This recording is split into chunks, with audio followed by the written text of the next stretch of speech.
Welcome to Penrose Learning, where we make understanding easy.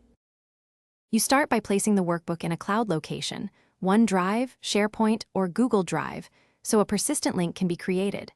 Once uploaded, open the file in Excel Desktop or Excel Online. Make sure you have edit or owner rights. Without them, you cannot change sharing settings.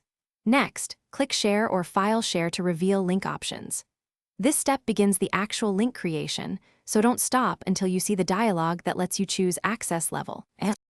Once the sharing dialog is open, select who can use the link, anyone, your organization, or specific people, because this controls reach and security.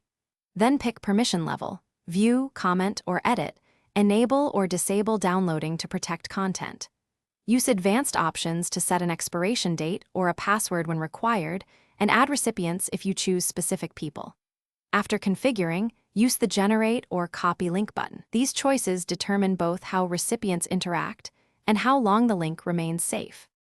Now distribute the copied link through email, chat, or a calendar invite and include brief instructions, what to do and expected permission. Once sent, verify access by opening the link in an incognito window or a test account to confirm the permission works as intended. If something's wrong, immediately revoke or adjust the link permissions and reissue a corrected link. Quick troubleshooting tip. If recipients report access errors, check folder-level permissions or inherited settings in the cloud storage, since those often block shared links. Thanks for watching. If this was helpful, leave a like and consider subscribing. See you next time.